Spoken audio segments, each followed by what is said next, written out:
Boa noite a todos, que a paz de Jesus permaneça nos nossos corações nesta noite.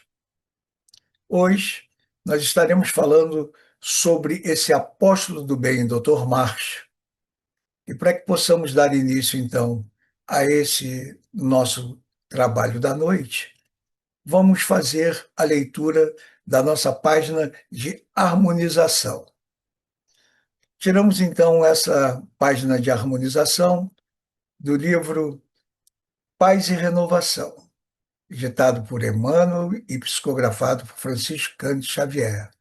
Essa mensagem é a mensagem 26, que foi ditada por Albino Teixeira, e ela trata sobre o título Promoção.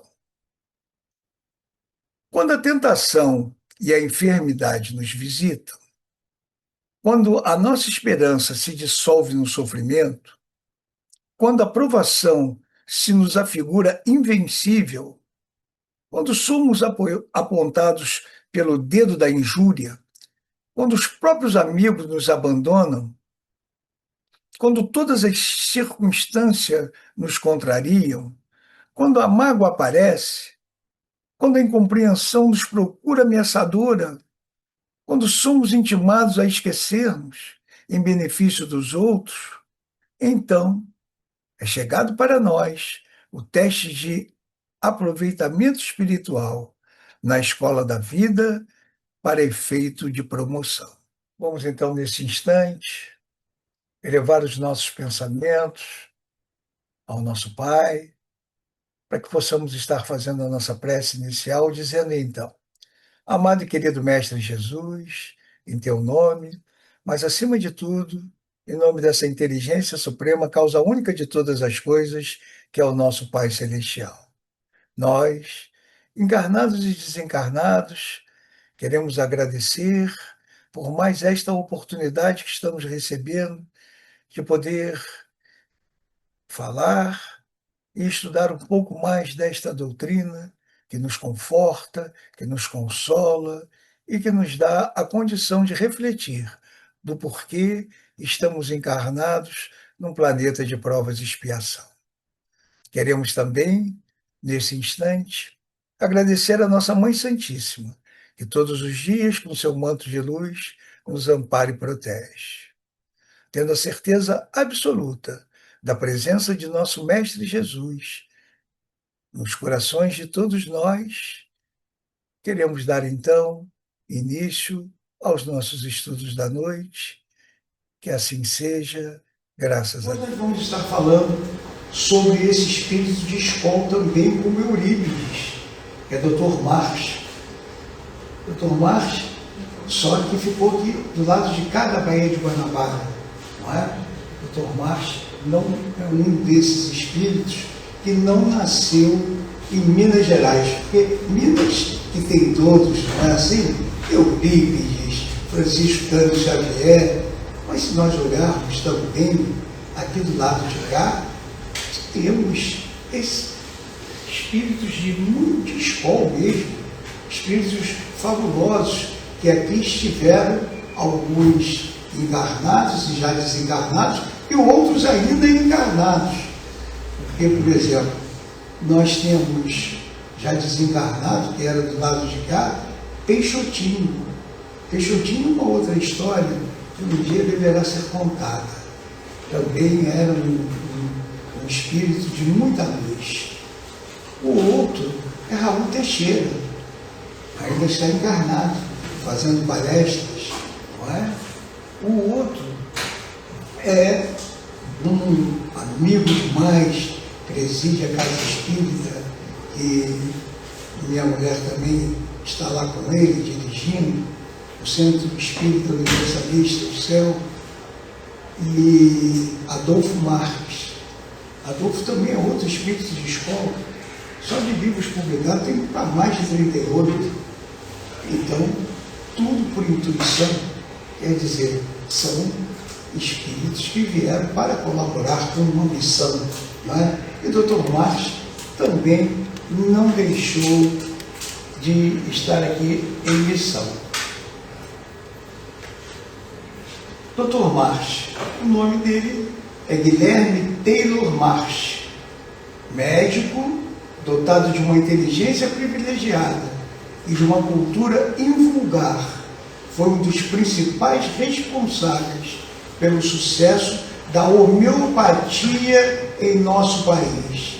Então, ele, Bezerra, Eurípides, inclusive ele era muito amigo de Bezerra, porque praticamente se formaram juntos. Nós vamos ver quase na mesma época. O Dr. Marsh forma em medicina 3 anos depois de Bezerra. Bezerra formou 3 anos antes, e Bezerra era mais velho do que ele, 7 anos. Naquela época do Império ainda, né? Fazendo a faculdade na universidade, na época do Império. Bem, vamos ver como era o Dr. Marsh. Então, essa era a figura dele. Um homem alto, magro, né? Com essa barba espessa, bem moreno. E nós vamos ver o porquê dele ser bem moreno. A bibliografia que nós fizemos esse trabalho, o livro eu acho que está meio, não está aparecendo bem aí, mas eu vou ler para vocês. Dr. Marsh em 2 planos. Alexandre Rocha. Quem quiser procurar, vai encontrá-lo. Tiramos também algumas coisas da Revista Internacional de Espiritismo, de maio de 2002, das páginas 199 e 200. E agora, vamos conhecer um pouco da vida dele. No Planalto da Serra dos Órgãos, hoje a cidade de Teresópolis, né? Onde se encontra a cidade de Teresópolis, no estado do Rio de Janeiro, nasceu em 21 de agosto de 1838, 7 anos depois de Bezerra, que Bezerra é 1831, só que Bezerra nasceu no Nordeste. O mineiro Guilherme Taylor Marsh era filho do cidadão inglês George Marsh, nascido e criado em Portugal, e de Ignácia Marsh, brasileira de descendente africano.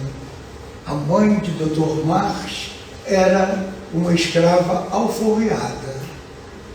Olha que coisa maravilhosa, não é? Era uma escrava alforriada, mãe dele, Ignácia. Deste casal nasceram 2 meninos. O primogênito, 6 anos antes, mais velho do que Guilherme, chamava-se George Brighton Marsh. E ele, nós vamos ver que os nomes Brighton e Taylor, porque ele tem o Taylor, eram em homenagem aos respectivos padrinhos. Então, quem era o padrinho, o afilhado recebia o nome do padrinho também no nome dele, na hora do registro. E em homenagem aos respectivos padrinhos, conforme o costume da época. Assim, Guilherme era afilhado do vice-almirante John Taylor, amigo de seu pai, que acompanhara ao Brasil o almirante Crocani. O almirante Crocani, durante muito tempo, foi o comandante da frota imperial brasileira. E seu pai, então, tinha posses, adquiriu uma sesmaria destinada à criação de cavalos na serra de raça, né, e cultivo de cereais. A propriedade passou a chamar-se Fazenda Marsh, dando origem, posteriormente, à cidade de Teresópolis. Deve-se a George Marsh, o pai dele, o hábito de veraneio na serra, porque ele já desde aquela época, o pai, ele costumava promover no verão festas e piqueniques, convidando os seus inúmeros amigos padecentes do desconforto da calorenta e empoeirada corte, que a corte era da cidade do Rio de Janeiro.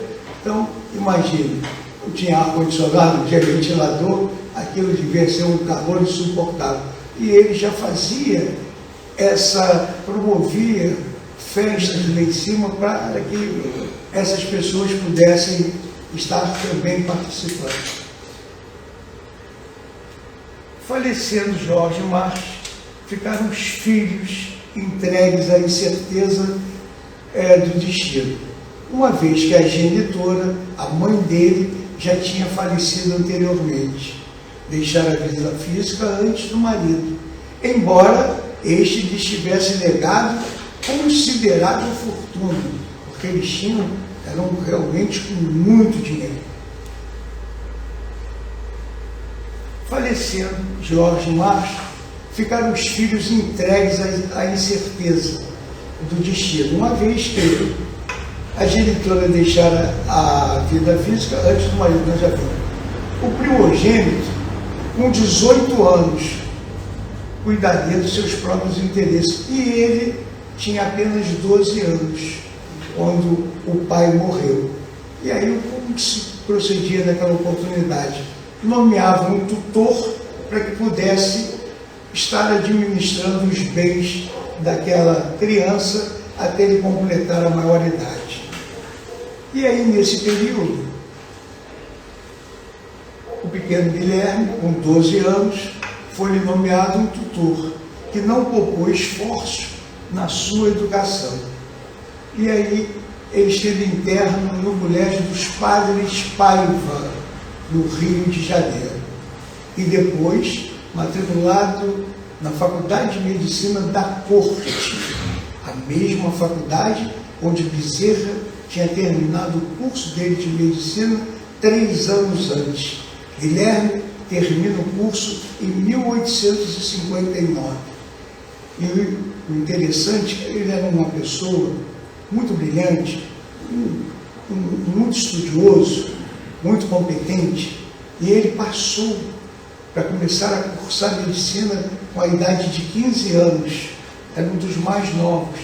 E naquela oportunidade o curso de medicina da corte era de apenas 4. Então, com 19 ele já estava formado, e com 19 ele já não precisava mais de ter tutor, não é? E foi o que aconteceu. Diplomado, tomou conhecimento de que se encontrava pobre. As suas vastas e ricas propriedades haviam passado a outras mãos, e não havia a seu crédito nenhum depósito bancário. E ele, com muita tranquilidade, atribuiu o ocorrido a negócios infelizes testados pelo seu tutor. Não ficou nem magoado com isso. E não tinha nada. Diplomado, tomou conhecimento de que se encontrava pobre, e suas vastas haviam passado para outras mãos, já falou, né? Atribuiu. Então, continuando, esta desilusão seria para muitos uma irremediável desgraça, mas ele já era um espírito de escola, já era um espírito com muita luz, então para ele isso não significava nada. E ele continuando, uma irremediável desgraça para muitos, suficiente para aniquilar o ânimo de um jovem que viera ao mundo cercado de bens materiais e que se vira privada do carinho materno ainda criança, porque a mãe dele morreu, quando o pai morreu ele tinha 12 anos, a mãe quando morreu ele tinha a metade da idade, somente 6. E ele diz, e continuando então, que se vira privado do carinho materno ainda criança, e a ave ainda implume perder o pai. Agora que chega a maioridade e lhe entregam a direção de sua própria vida, encontra-se só e de mãos vazias para iniciar essa jornada. Mas é um espírito de escola. Não?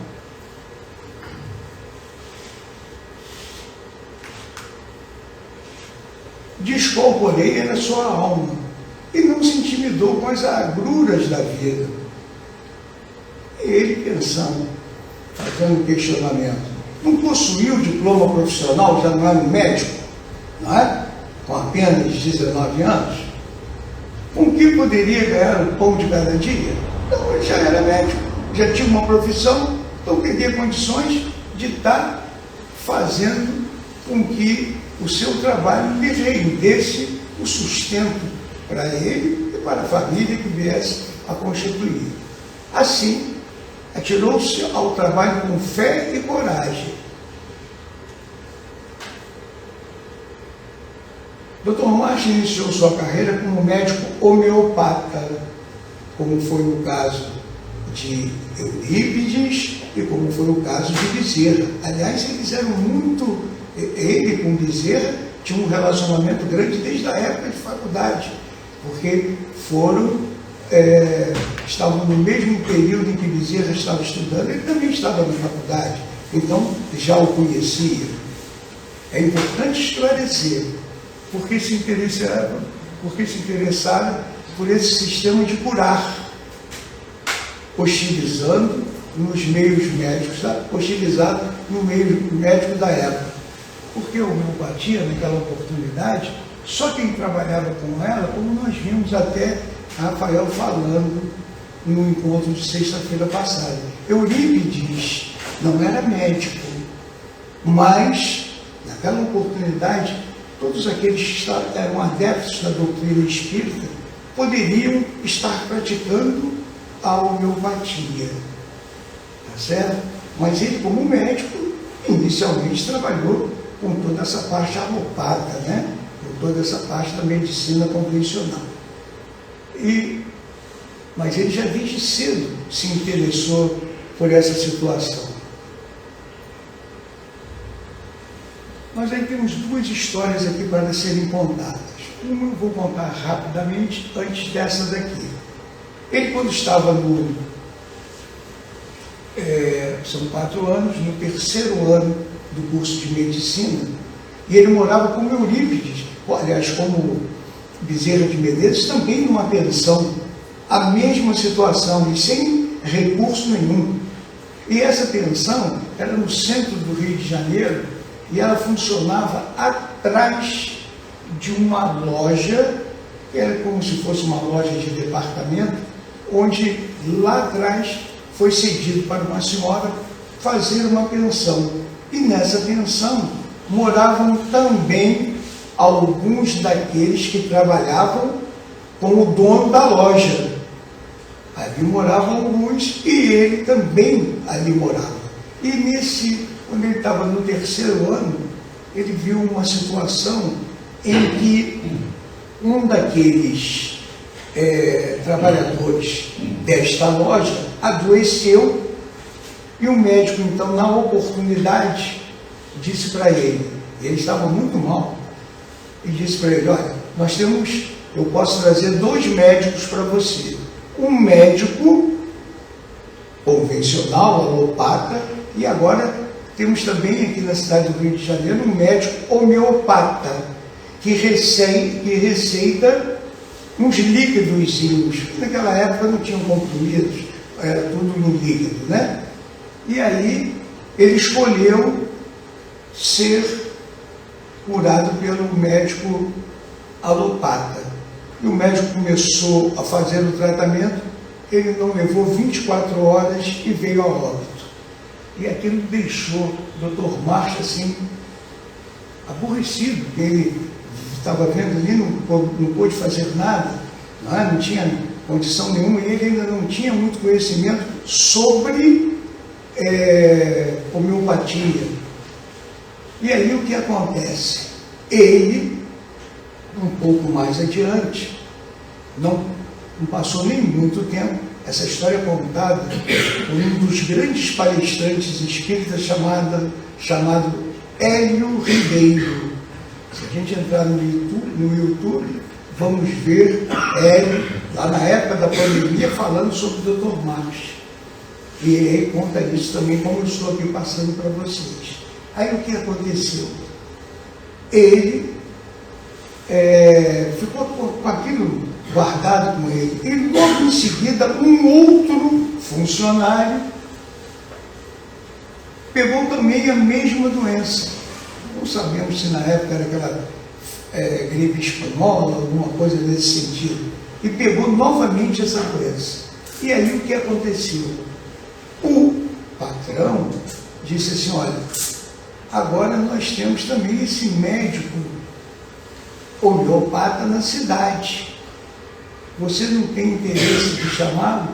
E ele, preocupado que o amigo tinha sido tratado pelo médico convencional e tinha ido a óbito, o que ele fez? Ele disse, não, quero ser então tratado por esse médico homeopata. E Dr. March diz com muita clareza que a homeopatia é uma parte da medicina que está ligada aos céus, porque a homeopatia, ela cura o corpo, a mente e o espírito. Quando a gente faz um tratamento de homeopatia, nós estamos tratando essas três coisas, o corpo, a mente e o espírito. E aí o que ocorreu? Ele quis então com esse médico homeopata. E quando ele foi ser consultado no outro dia, foi pelo médico homeopata, e aí o médico homeopata, para poder estar preparando toda aquela parte de homeopatia para servir a esse doente, tinha que fazer umas perguntas, uma série de coisas, porque a homeopatia cuida das três coisas, como dissemos. E aí, aquela entrevista foi longa e ele gostou, acompanhou aquela entrevista, gostou muito. E o médico então disse assim, você vai ter que tomar esse medicamento de 1 colher a cada meia hora. Cada meia hora tem que tomar uma colherzinha desse medicamento que foi aviado para ele. E aí, o Dr. March disse, pode ficar tranquilo, eu não vou hoje à faculdade e vou ficar dando remédio a ele nos horários certos. E passou a manhã, a tarde, a noite e a madrugada, dando remédio para o paciente. Quando chegou de manhã cedo, logo bem cedinho ainda, o médico foi lá para passar uma visita para ver como ele estava, se tinha reagido bem à medicação. E aí, quando chegou, encontrou o quarto arrumadinho, a cama arrumada, aquilo tudo. Aí perguntou ao patrão, ao dono, mas o que aconteceu? Ele também desencarnou, ele morreu? Ele disse, não, ele está muito bem, já está até fazendo entrega. Aí aquilo chamou muita atenção de Dr. March. E ele, quando estava no último período, quando cursava o último ano de medicina, ainda residindo nessa pensão, ele foi acometido de varíola. E naquela época, varíola, você tinha que ficar separado, tinha que ser internado, tinha uma porção de problemas em relação a isso. Teria, assim, de ser removido para um hospital. Para evitar isso, a proprietária da pensão, que também era espírita, convicta, com a sua quiescência, ocultou em um cômodo afastado da casa e assumiu o seu tratamento, porque ela era espírita e já fazia tratamentos homeopáticos também, medicando com homeopatia, sem assistência médica. E, naquela oportunidade, como já dissemos, os adeptos do espiritismo exerciam livremente a medicina homeopática, sem perseguição das autoridades médicas, certamente porque não temerem a concorrência de uma terapêutica até então tida como inócua, não é? Como se nada servisse. E ele, tomando isso com reverência e tendo curado sem nenhuma sequela o jovem estudante, ele não ficou com nada por causa da varíola, tomou-se de simpatia pela ciência desse alemão, não é? Hahnemann, e logo iniciou a estudá-lo com afinco e desvelo, e começou a praticar também a homeopatia. E ele, uma vez diplomado, adotou a homeopatia como prática clínica, cuja eficácia ele tinha constatado. Pelos imperativos da profissão, tão logo tomou conhecimento com a miséria e o sofrimento, porque como médico você vê essas coisas todas. Pôde ver claridades divinas, porque ele já tinha uma clarividência muito grande, ele já era um médium, uma vidência. Então, ele podia ver claridades divinas balsamizando as chagas que cruciam os corpos, almas e corações, compreendendo que o verdadeiro Deus era inteiramente estranho àquele que conhecera no colégio. A divina justiça baseara a diversidade do destino do homem em razões poderosas que correspondiam aos interesses de cada um deles. E na memória dele, nós vamos ver o seguinte, feito esse questionamento, onde encontrar a explicação filosófica dessas verdades? Na memória lhe surgiram as duas figuras, as duas, na verdade, os três, porque aquele médico que também receitou a parte de homeopatia, como Hélio Ribeiro comenta. E ele diz que agitaram sua mocidade de modo marcante e inconfundível, Sua hospedeira, que era a que tomava conta da pensão, dedicada à enfermeira, curando daquela varíola, da pertinaz enfermidade. E o velho Nascimento tinha junto dessa senhora também um espírita, um senhor médium, que receitista, que enxugava as lágrimas e espalhava sorrisos com as curas que operava através da homeopatia, sem ser médico. Os dois também não eram médicos. E ele adota, então, a medicina. E nesse período, ele passou a estudar as obras de Allan Kardec e tornou-se adepto da nova doutrina. Só que ele não trabalhava na divulgação dessa doutrina, porque naquela oportunidade era assim de muita dificuldade, e os seus amigos médicos, uma série de outros, não davam assim esse valor muito grande à nossa doutrina. E ele diz, o Espiritismo pede apenas que o estudem, pois quem o fizer, sem ideias preconceituosas, mas desejosos de encontrar a verdade, tornar-se-á um dos seus seguidores. É verdade, porque essa doutrina nos conforta, nos consola, essa doutrina nos dá uma luz muito grande, porque através da reencarnação a gente percebe com muita clareza que somos espíritos, estamos apenas aqui encarnados num corpo físico, mais nada, não é? A única coisa que acontece quando desencarnamos é que mudamos de plano. Aqueles que têm essa capacidade de ver quem está do outro lado vai vê-los. Quem não tem, mas está todo mundo nessa mesma condição de elevação espiritual. E ele diz então,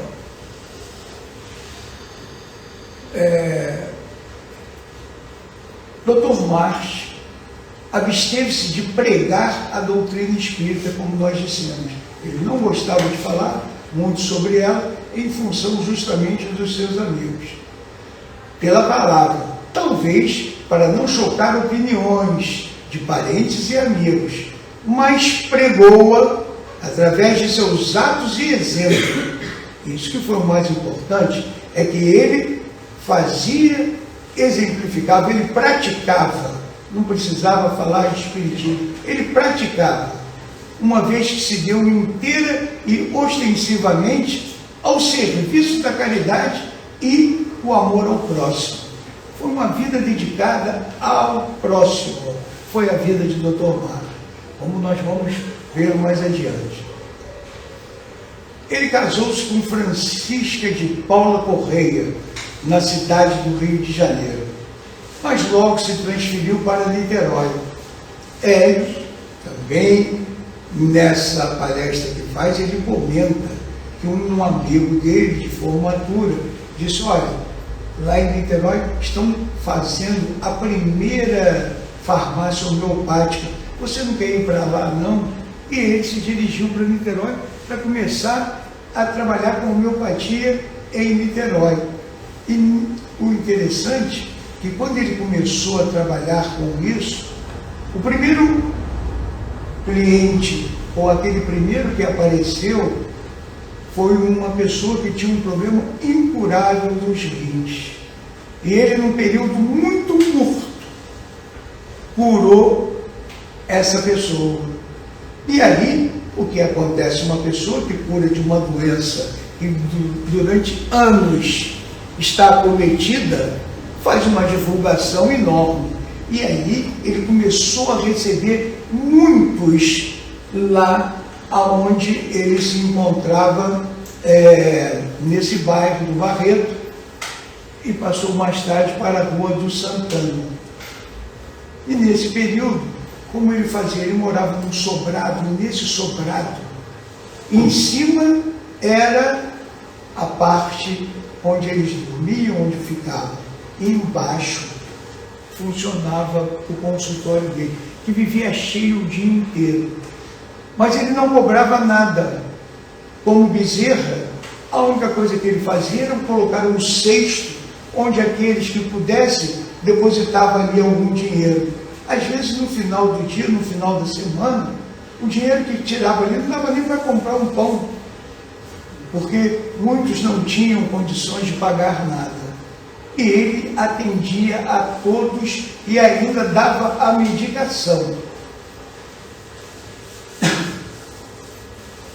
Ele antes tinha sido clínico no consultório homeopático da Santa Casa de Misericórdia, sem vencimentos, foi trabalhar por caridade, posteriormente remunerado com 50 mil réis mensais. Eu não sei nem quanto que seria isso no nosso dinheiro de hoje, né? Não tenho nem noção, mas não deveria ser muita coisa não. Dada a sua dedicação à causa da caridade e seu espírito de renúncia, oferia resultados pecuniários reduzidos em sua própria clínica, mas muito pouco. E ele tinha que pagar o aluguel daquilo tudo. E dessa grande parte destinada ao socorro dos menos afortunados. Ele ainda ajudava quem não tinha com o que recebia. Bem, um belo dia, estava ele lá, quando o proprietário ou a proprietária do imóvel disse: olha, você já está me devendo muitos meses, eu não tenho mais como ficar com você aqui, porque eu vivo disso, a minha renda é a renda desse aluguel, e se você não me pagar, vai ser uma coisa muito complicada. E ele, nesse momento, diz Hélio que ele entrou para dentro do consultório, fez uma oração, invocando a Jesus, a todos esses benfeitores e amigos espirituais, e assim que ele abriu a porta para atender o primeiro paciente que ali estava, porque já estava uma fila grande, era uma senhora da alta sociedade de Niterói, e ela tinha escutado quando o proprietário estava falando alto com ele, porque quem vai cobrar às vezes fala alto, né? Aquele que está devendo fica quietinho, mas quem vai cobrar vem com uma fúria impressionante. E aí o que aconteceu? Ela disse: vamos dar um jeito, nós vamos fazer um livro de ouro, vamos fazer algumas coisas nesse sentido, que ela tinha uma influência grande na sociedade. E aí a sua situação econômica já tinha sido agravada demais, porque ele era um missionário do bem. A população de Niterói, naquela oportunidade, adquiriu uma subscrição pública de um prédio na Rua de Santana 14, hoje essa rua chama-se Benjamin Constant lá no Barreto, e depois começa o Dr. Marques, quem conhece Niterói deve conhecer isso, e doou ao grande filantropo. Doou aquilo e começaram a construir. Eles recebiam dinheiro e fizeram então uma residência, não sei quantos quartos tinham, e ele pediu então que tivesse também um quarto para hóspede, porque ele recebia as pessoas de fora e alguém tinha que ficar em algum lugar. Mas aquilo ficou pequeno, porque o Dr. Marques recebia muitas pessoas. A quantidade de pessoas que chegavam todos os dias para ele, nós vamos ver um pouco mais adiante, ele começava a trabalhar às 5 da manhã e acabava às 11 da manhã, às 11 da noite, às 23 horas. De 5 da manhã às 23. E outra coisa, quando for contar uma história, ainda vou ilustrar ainda isso muito mais, como ele procedia. E todas essas pessoas chegavam ali sem recurso nenhum. E quando ele conseguiu essa casa, ele disse o seguinte, assim que tomou posse dela, abriu-lhe as portas para que por ela entrassem livremente os deserdados da sorte. E costumava dizer, esta casa não é minha, mas de todos os que não têm teto. Então ele não considerava aquela casa dele. Essa senhora que fez essa colaboração toda, retornando um dia, conversando com ele, você está satisfeito, ficou bom? Aí ele falou assim, poxa, tem aquele outro terreno atrás que está vazio e ali poderia ser construído pelo menos 6 quartos grandes para que nós pudéssemos receber as pessoas que vêm de fora. Alguns às vezes vêm de trem e leva 2 dias a pé porque não tem nem o dinheiro para pagar o trem, depois chega aqui não tem nem lugar para ficar. Eu gostaria de fazer então um lugar para albergar estas pessoas enquanto nós estamos fazendo os tratamentos necessários a cada um deles. E aí foi feito 6 quartos e um banheiro. E a casa dele era aberta, era direto. E nessa oportunidade também, a filha mais velha e a mulher fizeram um curso de farmácia para começar a manipular todos esses medicamentos homeopáticos. Então ele dava ali, fazia ali. E tem, ele conta também um caso de uma menina, vou até adiantar esse caso, de uma menina que já estava desenganada no Rio de Janeiro. O pai era não sei se era, naquela época tinha uns bondes, né? O pai era um desses que... Condutor. Não sei se era condutor, que fazia, tinha uma função dessa. Morava lá para o lado perto de Bezerra. Morava lá pelo lado do Sampaio, ali daquela área onde Bezerra também dava consulta. E ele já tinha sido desenganado, a filha tinha uma doença que os médicos já tinham dito, essa criança não tem mais jeito. E aí disseram a ele, olha, tem um médico homeopata em Niterói que tem feito coisas maravilhosas. Por que você não leva essa criança lá? E ele, junto com a cunhada, mais a criança, se dirigiram para Niterói. Naquela época, a barca levava não sei quantas horas para poder atravessar. E a última barca era às 10 da noite. Depois de 10 da noite não tinha mais. Era a última para vir de Niterói para cá. E ele, quando lá chegou, e ele não sabia nem como chegava lá na casa do Dr. Marques, aí foi indicado a pegar aquele bonde. Nessa época o bonde ainda era bonde puxado a burros. E ele disse, mas como é que eu vou saber aonde eu tenho que saltar? Aí ele disse, o senhor pode ficar tranquilo, porque quando chegar lá, salta todo mundo. Não fica um aqui. Vamos saltar todos. E ele realmente, quando chegou, ficou impressionado, viu aquilo. E tinha como se fosse talvez uma senha, uma numeração de atendimento. Ele, quando olhou o número dele, ele disse: se eu só fosse atendido para mais de 10 horas da noite, eu vou perder o retorno. E a criança muito mal ali no colo dele. Mas estava ele lá aguardando, e essa casa foi uma casa muito grande, uma varanda em L, com aqueles bancos de madeira, onde alocava todas essas pessoas, fora as que estavam albergadas, que vinham de cidades do interior, que tinha um trem daquele da Leopoldina, né? Que vinha, passava, aquela maré fumaça, trazia de Conceição de Macabu, de Campos, trazia todos. E desciam ali justamente no Barreto e se dirigiam à casa do Dr. Marcos. Ele disse que quando ele estava aguardando aquela fila gigante, escutou uma sineta, aquele barulho todo. Ele falou: e o que aconteceu? Aí está na hora do almoço, vai ser servido o almoço para todos. Ele falou: poxa, mas aqui tem mais de 150 pessoas, será que vai ter comida para isso tudo? E ele foi então saber, né? Aí eles disseram assim: olha, tudo aqui que nós recebemos é de doação. O pão vem doado, a carne vem doada, todos os dias não falta nada. E a gente consegue fazer a comida para todos. No final ele foi atendido com a filha. Ele estava tão emocionado quando ele viu pela primeira vez Dr. Marcos, que ele era muito alto e já com uma doença na coluna, já meio curvado.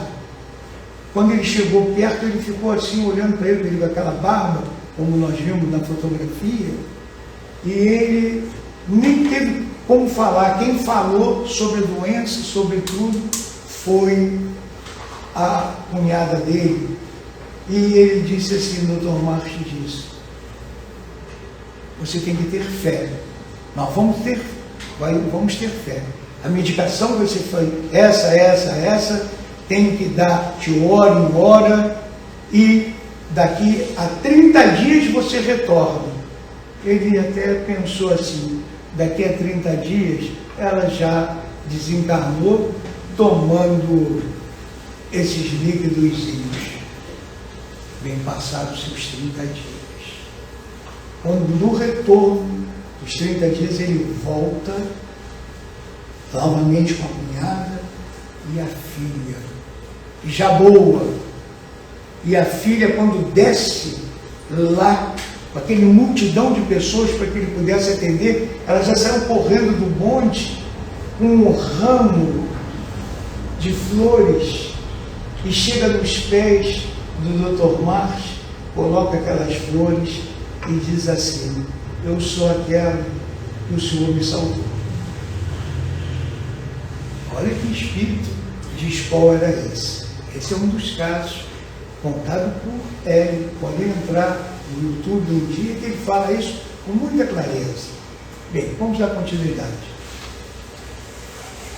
Ele, com a enfermidade avançando, inexoravelmente, ele estava cada vez mais sem poder sair da cama. Atendia os seus pacientes em seu quarto de enfermo, de 5 da manhã às 11 da noite. Sua esposa e familiares manipulavam o receituário homeopático e distribuía gratuitamente. Ela tinha feito o curso de farmácia, não é? Sem cobrar nada. E ainda continuando, os pacientes pobres, vindo de municípios do interior, pernoitavam na casa do humanitário médico, cujas portas jamais eram trancadas. Foram 63 anos de atividade médica. Ele morreu, nós vamos ver, com 80, acho que 83. 63 anos de atividade médica, numa dedicação sem par.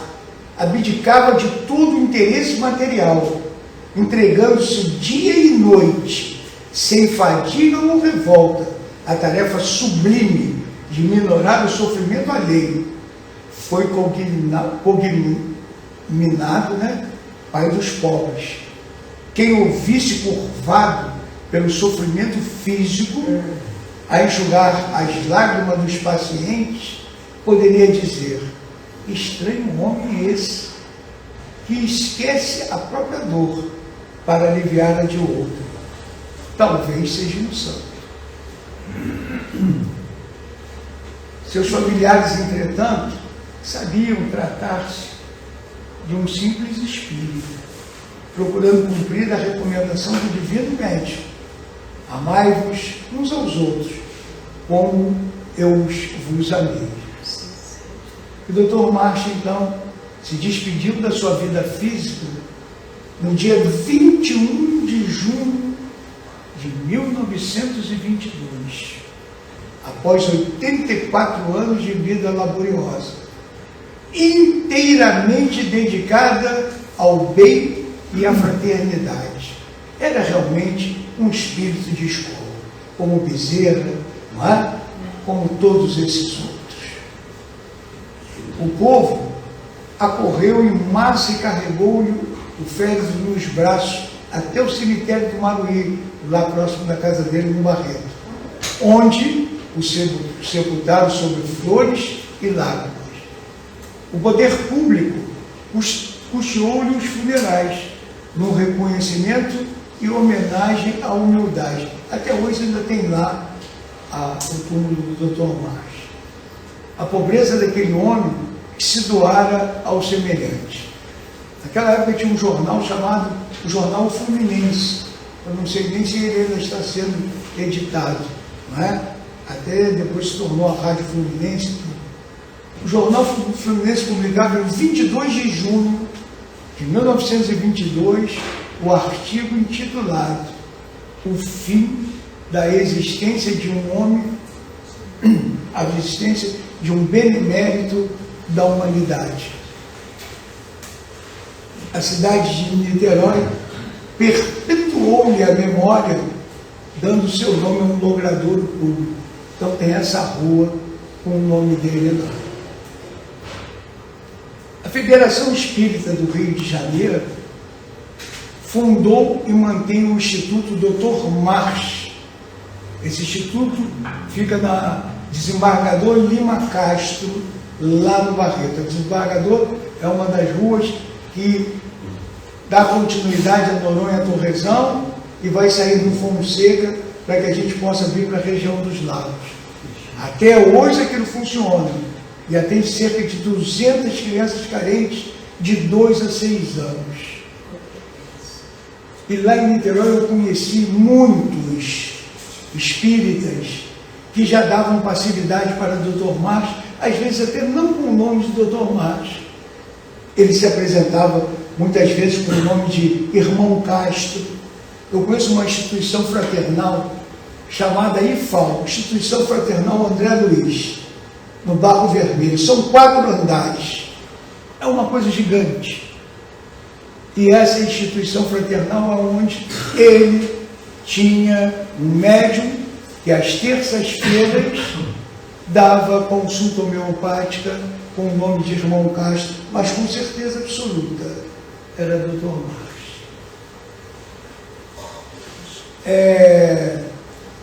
Francisco Cândido Xavier, quando soube da criação desse instituto,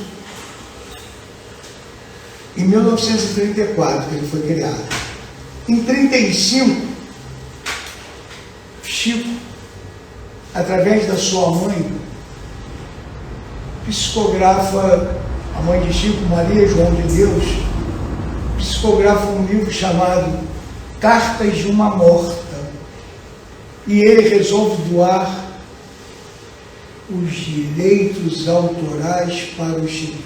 Deu tudo.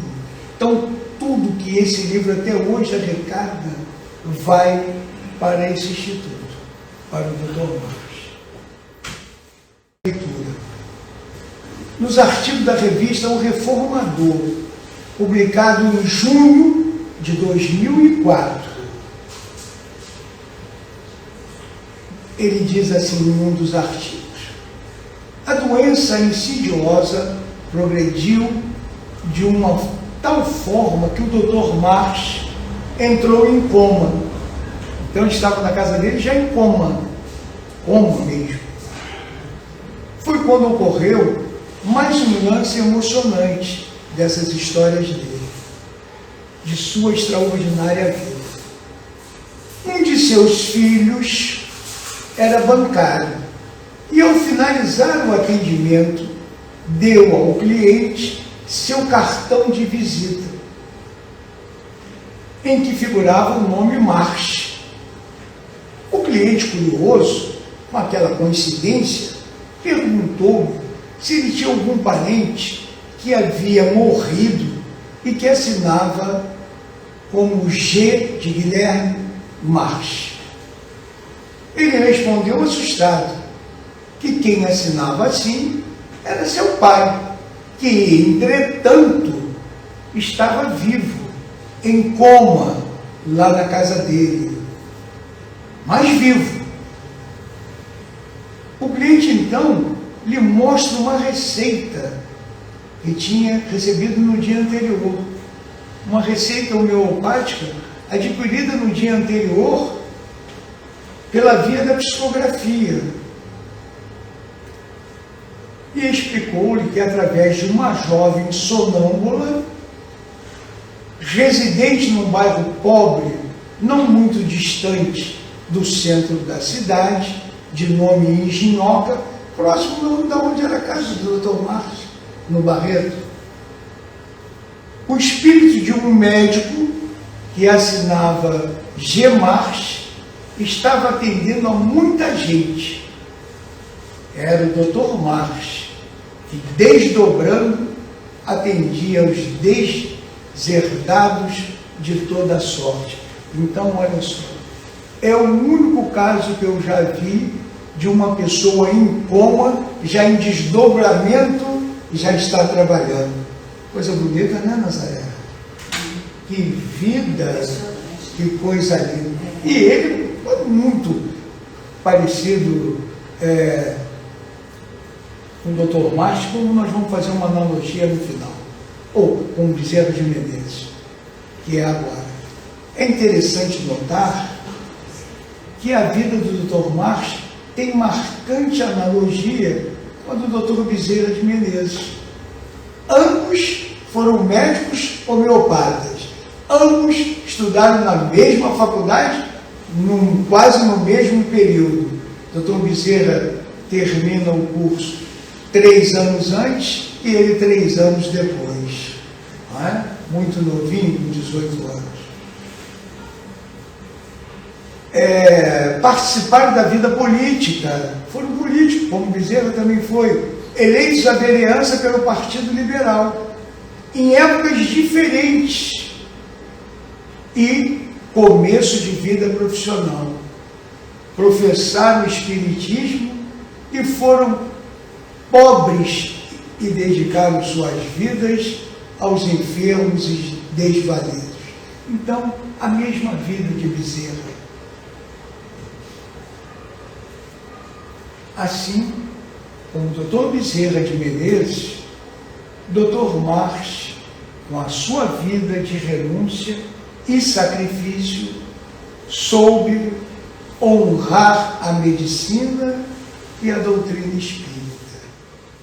Finalizando, então, os trabalhos da noite, vamos novamente elevar os nossos pensamentos ao mais alto, para dizer, então, obrigado, meu Mestre Jesus, obrigado, Maria Santíssima, obrigado a todos os benfeitores e amigos espirituais que estiveram presentes nessa reunião desta noite com todos nós.